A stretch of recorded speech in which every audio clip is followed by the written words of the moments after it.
इमरान खान साहब की तकरीर का एक पोर्शन इस वक्त पूरे मुल्क में ज़ेरे बहस है। ये तकरीर उन्होंने F9 पार्क में की थी और शहबाज गिल साहब की मोहब्बत में ये तकरीर की गई थे। उसमें ये IG इस्लामाबाद से भी मुखातब हुए थे, DIG इस्लामाबाद से भी मुखातब हुए थे और एडिशनल सेशन जज जो खातून है ज़ेबा चौधरी, उनसे भी मुखातब हुए थे। इन्होंने उनके बारे में क्या कहा था आप सुन तो चुके हैं, लेकिन एहतियातन एक बार फिर सुन लें। शर्म करो। IG इस्लामाबाद, IG और DIG, तुम्हें तो हमने नहीं छोड़ना, तुम्हारे ऊपर केस करना हमने। और मैजिस्ट्रेट साहिबा ज़ेबा, आप भी तैयार हो जाएं, आपके ऊपर भी हम एक्शन लेंगे। आप सबको शर्म आनी चाहिए। मैं इस पे तो ज़ाहिर ज़रा ठहर के बहस करूंगा, लेकिन यहाँ पे मैं एक चीज़ का एतराफ़ करना चाहता हूँ कि इमरान खान साहब बार बार अपनी ये तकरीर में एक बात का जिक्र ज़रूर करते हैं और आज मुझे महसूस होता है कि वो ठीक कहते हैं, सच कहते हैं। इमरान खान साहब ये कहते हैं कि इस मुल्क में कमज़ोर के लिए कानून कुछ होता है और ताकतवर के लिए कानून कुछ होता है। मैं इस बात पे मुकम्मल यकीन करता हूँ और मैं इमरान खान साहब के हाथ पे बोसा देने के लिए और बैत करने के लिए तैयार हूँ कि वो बात बिल्कुल ठीक करते हैं। वैसे जो कुछ इमरान खान साहब मुसलसल अपनी तकरीरों में कह रहे हैं, आप ज़रा दिल पर हाथ रख के कहिए कि अगर ये बात कोई और करता तो क्या स्टेट का उसके साथ रवैया यही होता। आपको याद होगा कि आसिफ अली जरदारी साहब की एक तकरीर थी और उस तकरीर के बाद आसिफ अली जरदारी साहब को मुल्क छोड़ के दुबई बैठना पड़ गया था और इनका चलता हुआ इंटरव्यू रोक दिया गया था। मौलाना फजलुर रहमान साहब का इंटरव्यू हुआ और वो इमरान खान साहब का दौर था और इमरान खान साहब की हिदायत पे वो इंटरव्यू ऑन एयर नहीं हो सका।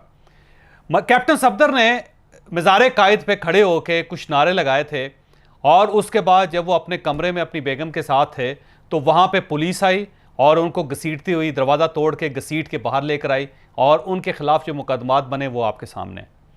मरियम नवाज़ एक मुद्दत तक पाकिस्तान टेलीविजन पे चैनल्स पे ना उनकी तकरीर दिखाई जाती थी, ना उनका इंटरव्यू किया जाता था और ना ही उनका इंटरव्यू नशर हो सकता था। वो आपके सामने।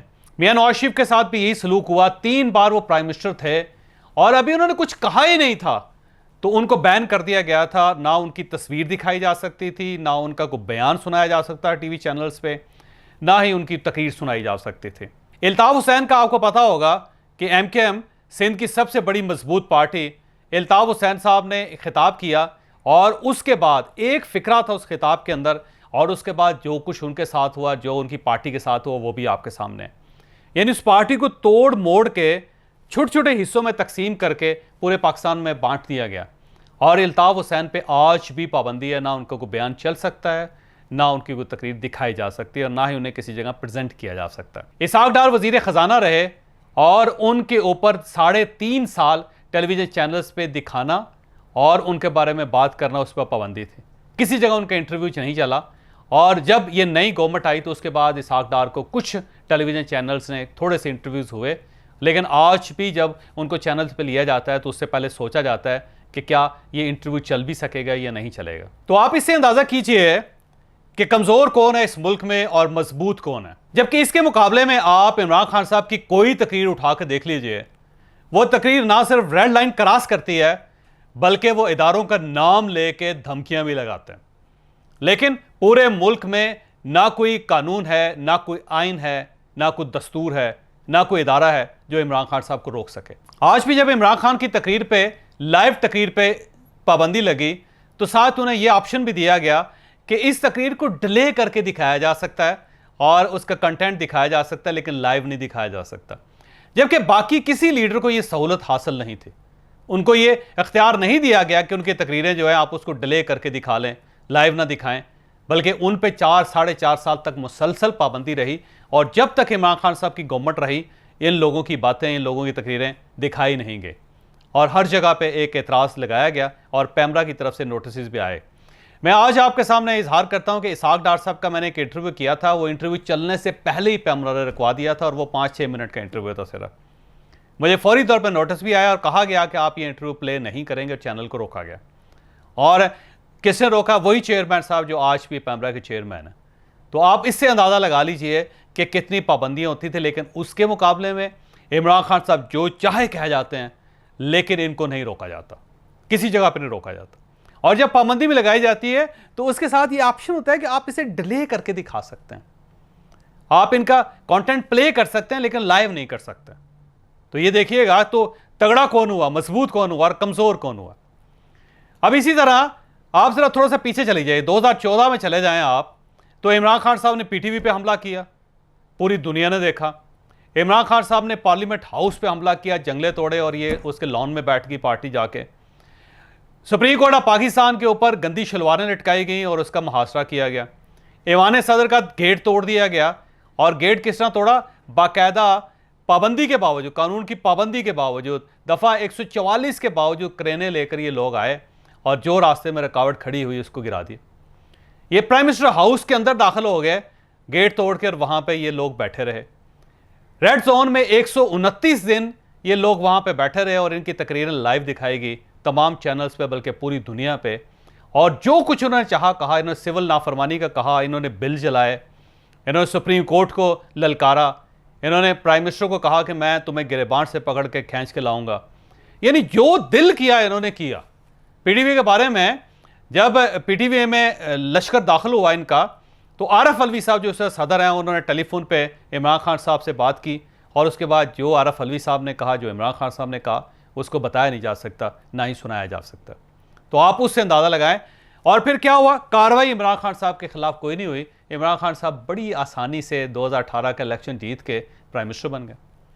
और उनके जो इत्तेहादी थे, जो इनके साथ नहीं रहना चाहते थे, उनको हर बार नहला दोहला के तैयार करके इनके साथ बिठा दिया जाता था और चुप करके बैठ जाते थे। और जो भी वो कानून चाहते थे इमरान खान साहब, वो पास होता था और उसके ऊपर अमल दरामद भी होता था। और आप इससे भी ज़रा आगे आ जाइए, जब इनकी गवर्नमेंट ख़त्म हुई तो क्या हुआ।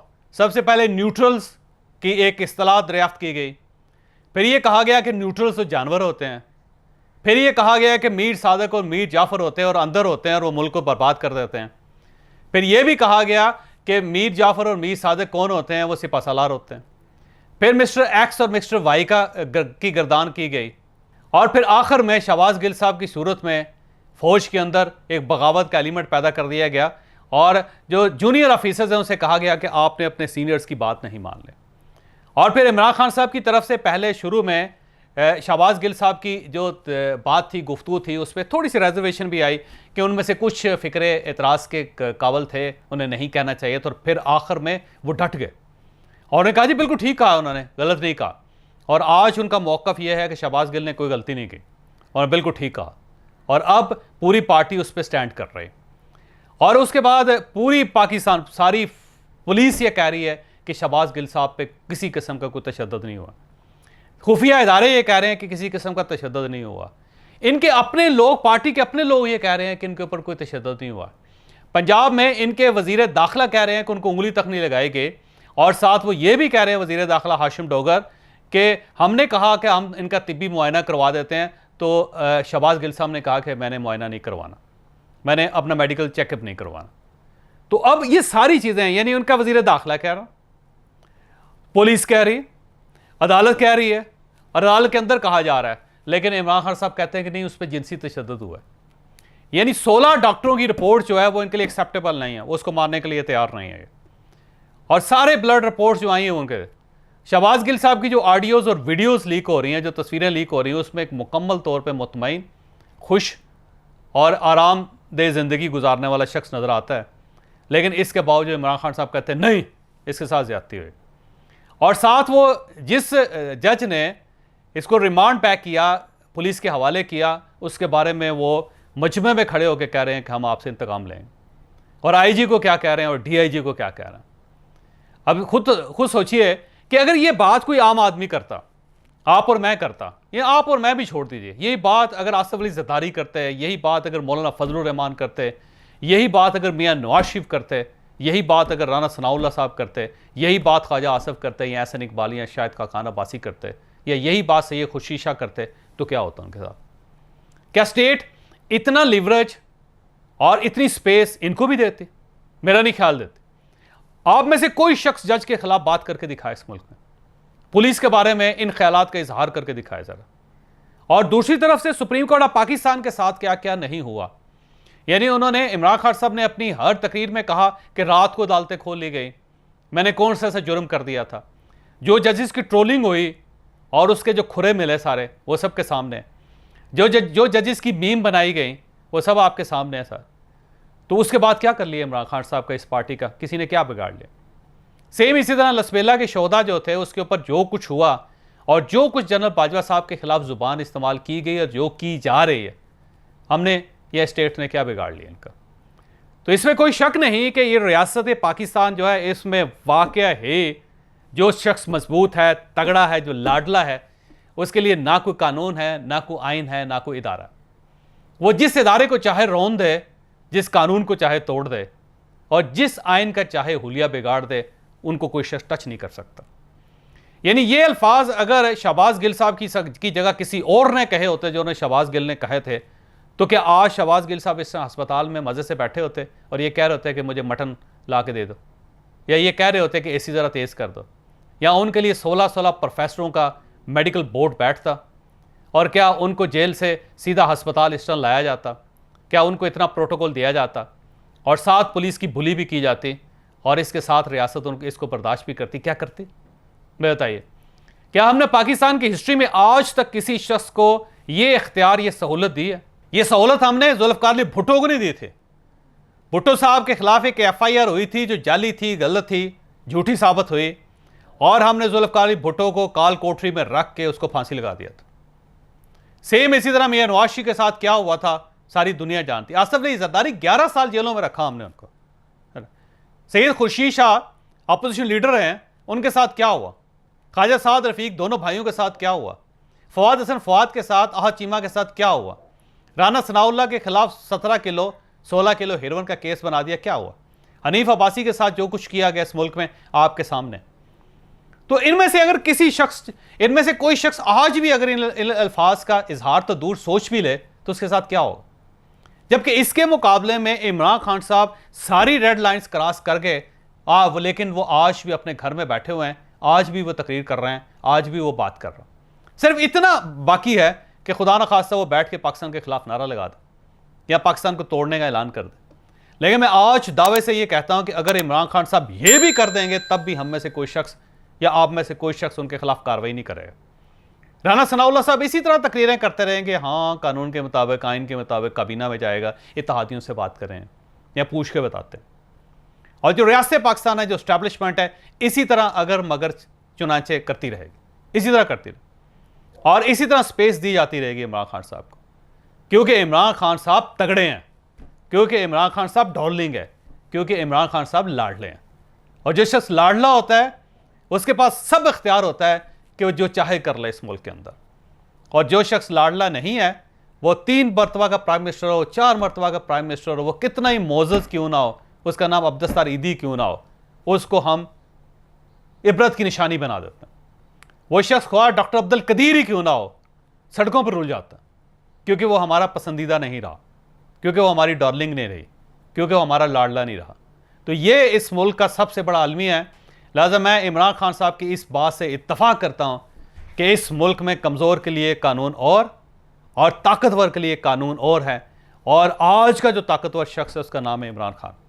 लिहाजा वो जो चाहे कर ले, कोई शख्स उनको टच नहीं कर सकता, अनटचेबल है ये एक अजीम शख्स है। ये अगर पाकिस्तान तोड़ भी दे खुदा न खास्ता तो हम फिर भी इनका कुछ नहीं बिगाड़ सकें।